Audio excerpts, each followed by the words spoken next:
ابھی میں ایک کلپ سن رہا تھا قاری خلیل الرحمان صاحب کا جو گول ٹی وی پر آتے ہیں. میری ان سے جب بھی ملاقات ہوئی بہت احترام سے بات ہوتی ہے, گپ شپ ہوتی ہے. میرے سامنے انہوں نے کبھی کوئی ایسی فرقواریت والی بات نہیں کی ہے, تو میں بھی نہیں کرتا. ابھی میں ان کا ایک کلپ سن رہا تھا, اس میں انہوں نے ایک بات کہی کہ امام ابو حنیفہ تو 70-80 ہجری میں پیدا ہوئے, تو یہاں سے آپ امام ابو حنیفہ تک تو پہنچتے ہو صدیوں کا فاصلہ طے کر کے, تو 70 سال کا اور رہ گیا, تو ڈائریکٹ نبی تک کیوں نہیں چلے جاتے؟ 70 سال رہ گئے. مطلب قابل احترام ہے, میرا مقصد ان پہ طنز کرنا نہیں ہے, مقصد ان کا یہ تھا کہ ہم قرآن و حدیث کو فالو کرتے ہیں اور آپ امام ابو حنیفہ کو. تو ابو حنیفہ تک جب آپ اتنا پیچھے جا سکتے ہیں تو تھوڑا سا اور پیچھے چلے جائیں, یعنی وہاں چلے جائیں جہاں ہم گئے ہوئے ہیں. اتنی سی بات ہے.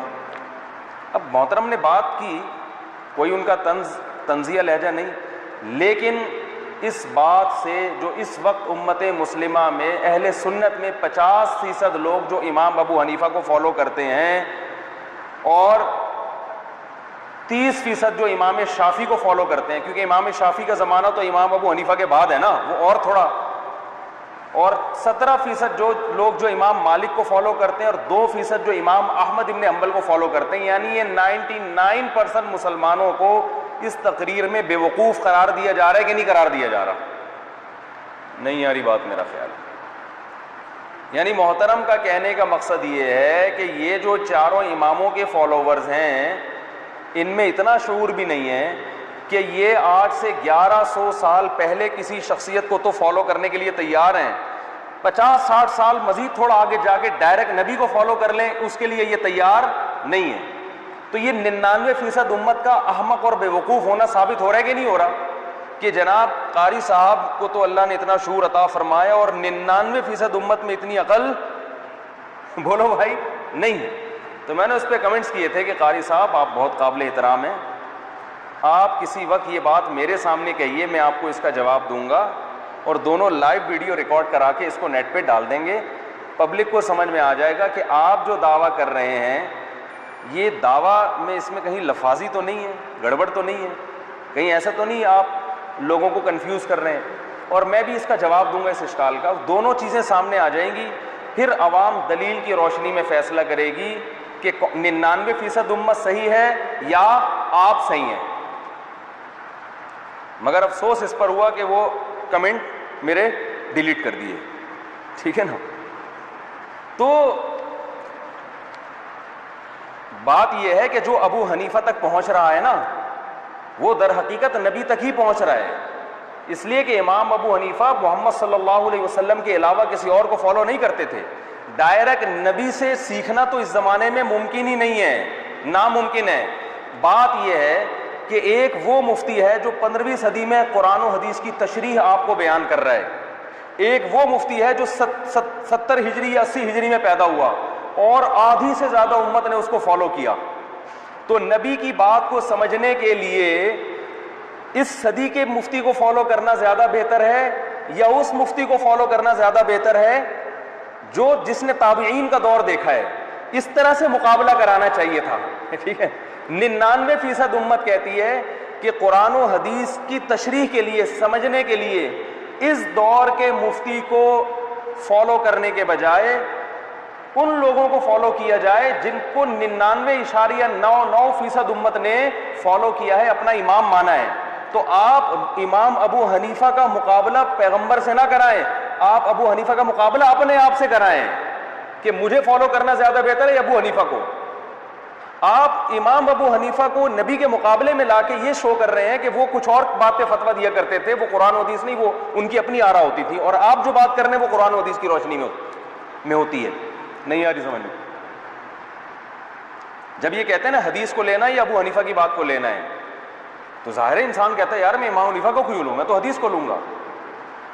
مقابلہ یوں کرانا چاہیے کہ حدیث کی ایک تشریح میری ہے, ایک کس کی ہے, ابو حنیفہ کی, ان دونوں میں کس تشریح کو لوگے؟ پھر لوگ کہیں گے آپ کو کیوں لیں, آپ کی تشریح کیوں مانیں, امام حنیفہ کی مانیں گے نا.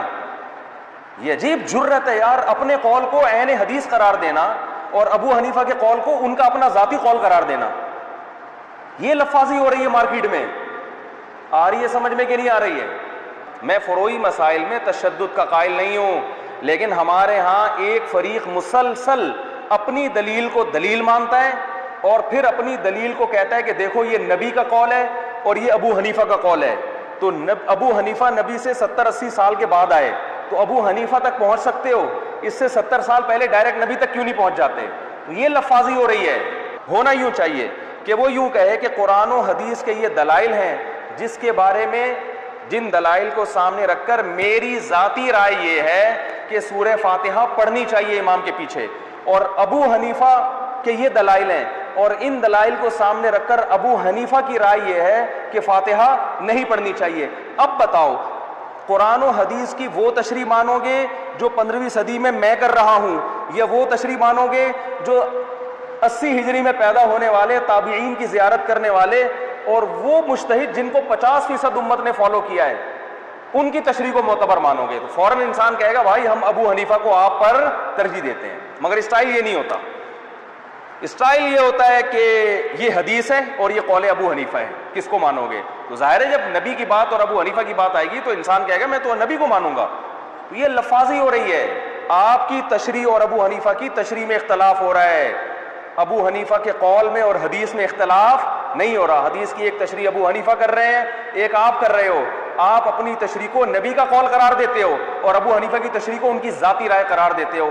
یہ عجیب بات ہے کہ آپ کو تو نبی کو فالو کرنے کا شوق ہے, نبی کے مقابلے میں اپنی ذاتی رائے پیش کرنے کا شوق نہیں ہے, اور ابو حنیفہ جو تھے وہ نبی کے قول کے مقابلے میں اپنی ذاتی آرا پیش کیا کرتے تھے. تو اس طرح کی سوچ سے امت مجتہدین سے بدگمان ہوگی کہ نہیں ہوگی؟ سمجھ میں آ رہی ہے بات کہ نہیں آ رہی؟ تو یہ چل رہا ہے یوٹیوب پہ بس جو اٹھ کے. تو اختلافی مسائل میں ہم شدت کے قائل نہیں ہیں, ہم تو اس کے قائل ہیں دوسرے کے دلائل کو بھی ہم دلیل مانتے ہیں, ہم کہتے ہیں یہ بھی اختلاف ہے وہ بھی اختلاف. لیکن ایک طبقہ اس امت میں توڑ پیدا کر رہا ہے قرآن و حدیث کا لیبل لگا کے, اور وہ کہتا ہے ہم جو کہتے ہیں وہ عین قرآن عین حدیث ہے, حنفی جو کہتے ہیں یہ ابو حنیفہ کی اندھی تقلید ہے. سمجھ میں آ رہی ہے بات؟ اور ان کے فالوورز اپنے مجتہد کی اندھی تقلید کر رہے ہوتے ہیں کیونکہ دوسرے کی دلیل سننے کے لیے تیار نہیں ہوتے. سنتے ہیں تو انہوں نے فیصلہ کیا ہوتا ہے اس پہ رد ہی کرنا ہے. ایک صاحب میرے پاس آئے کہ رفع الیدین سے بحث کرنے لگے. میں نے کہا پھر تو حدیث میں یہ بھی آتا ہے, سنن نسائی کی حدیث ہے کہ 2 سردوں کے درمیان نبی نے رفع الیدین کیا ہے. کہہ رہے وہ ضعیف ہے. میں نے کہا آؤ بیٹھو اس پہ بات کرتے ہیں, میں ثابت کروں گا کہ وہ ضعیف نہیں ہے. ناصر الالبانی نے اس کو صحیح قرار دیا ہے. کہہ رہا نہیں وہ ضعیف ہے. نئی بات کی بھاگ گئے. تو یہ اندھی تقلید ہے کہ نہیں ہے؟ دلائل سے بات کرنی ہے تو پھر پورا ایک موضوع میں گھسو, اندر تک جاؤ, ایک موضوع میں اچھی طرح گھس کے اس کی گہرائی میں جا کے پھر آپ کی تحقیق کا پتہ چلتا ہے. یک طرفہ دلائل سننے سے تحقیق نہیں ہوتی. تو آج بھی بہت سے لوگ قرآن و سنت کا لیبل لگاتے ہیں. قاری خلیل صاحب سے مجھے یہ توقع نہیں تھی کہ 99% امت جو چاروں ائمہ میں سے کسی کی تقلید کر رہی ہے ان کو اس طرح سے محترم نے گمراہ قرار دیا ہے. تو میں نے قاری صاحب سے کہا کبھی بیٹھیں چھاؤں میں آئیں ہم سے بھی بات کریں, ٹھیک ہے نا. تو ہم تو قاری صاحب کا بھی احترام کرتے ہیں. ہماری نظر میں اہل حدیث بھی اہل سنت میں داخل ہیں بشرطے کہ اعتدال کا راستہ اختیار کریں.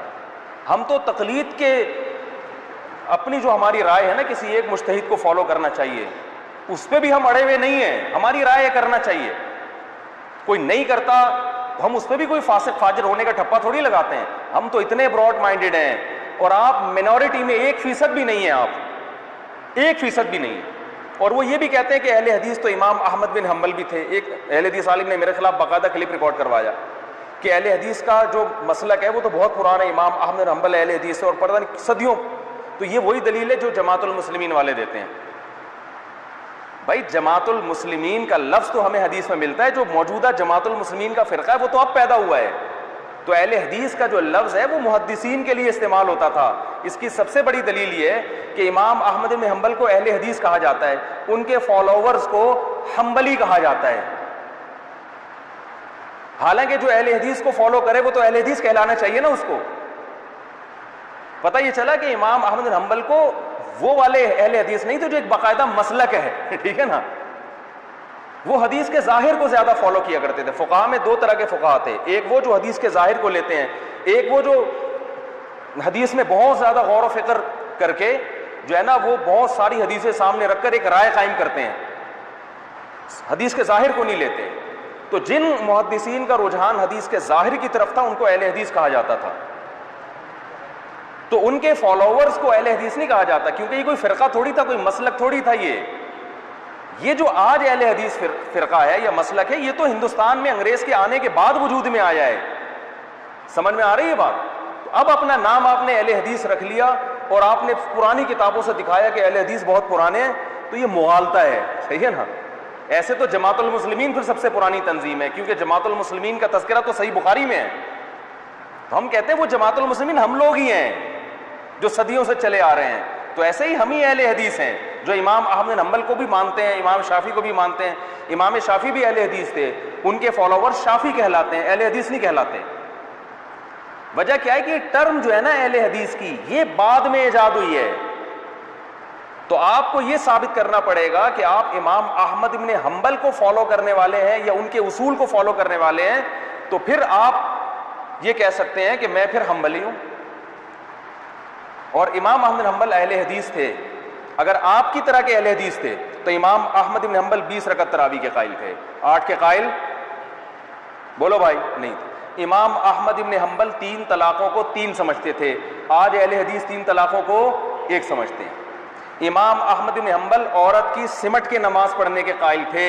آپ عورت کے مردوں کی طرح نماز پڑھنے کے بولو بھائی قائل ہیں. امام احمد بن حنبل سے جو مضبوط روایت ہے وہ یہ ہے کہ ان کے ہاں موضوع پر مسح کی کچھ شرائط ہیں، آپ کے ہاں وہ شرائط بولو نا بھائی نہیں ہیں.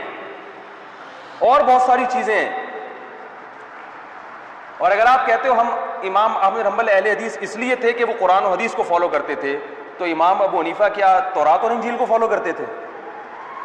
تو یہ لفاظی میں پھر بتا دوں، میرا مقصد اہل حدیث کی مخالفت نہیں ہے. میرا مقصد ہے کہ آپ سیدھا سیدھا بتائیں بھائی ہم کسی مجتہد کو فالو نہیں کرتے، ہماری جو سمجھ میں آتا ہے ہم اس پہ عمل کرتے ہیں. یہ بات ٹھیک ہے، یہاں تک ٹھیک ہے. لیکن یہ کہنا اپنے آپ کو درست ثابت کرنے کے لیے غلط دلائل دینا، یہ دلائل نہیں ہے. اور پھر میں بتا دوں تاکہ اعتدال کی بات رہے کہ اہل حدیث میں جہاں کچھ گڑبڑے ہیں تو یہ میرا مقصد ہرگز نہیں ہے کہ باقی سارے دودھ کے دھلے ہوئے ہیں، کہ میں باقیوں کو کہہ رہا ہوں کہ وہ ان میں کوئی خرابی نہیں ہے. جو حنفی ہیں، جو امام حنیفہ کی طرف اپنے آپ کو منسوب کرتے ہیں، وہ سارے تھوڑی دودھ کے دھلے ہوئے ہیں، کچھ گڑبڑے ان میں بھی ہیں.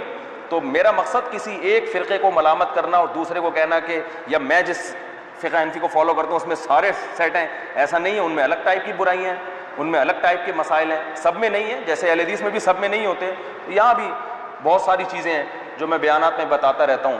تو بس مقصد میرا اس پوری تقریر کا یہ ہے کہ لیبل کو نہ دیکھو. اس زمانے میں لیبل کو مت دیکھو کہ کون قرآن و حدیث کا لیبل لگا رہا ہے، کون مسجد کا لیبل لگا کے. مسجدوں میں آپ کو پتہ ہے ایسا بھی ہوتا ہے کہ مسجد میں آپ ایک مسجد بناتے ہو، آج بھی ہو رہا ہے، بہت نمازی آ رہے ہیں، بلا وجہ اس کے ساتھ ہی کوئی دوسری مسجد بنا کے کھڑا ہو جاتا ہے تاکہ یہاں کے نمازی ٹوٹ جائیں. تو ہے تو یہ بھی مسجد، مگر اس کے پیچھے اچھے مقاصد نہیں. اور ہو رہا ہے کہ نہیں ہو رہا ہے؟ ایسا ہوتا ہے بھائی. ایک محلے میں ایک مسجد ہے، فوراً آپ نے اگلی گلی میں دوسری مسجد بنا لی. تو جب ضرورت نہیں ہے تو کیوں بنا رہے ہو؟ صرف اس لیے کہ میرے مریدین ادھر کیوں جا رہے ہیں. ٹھیک ہے نا؟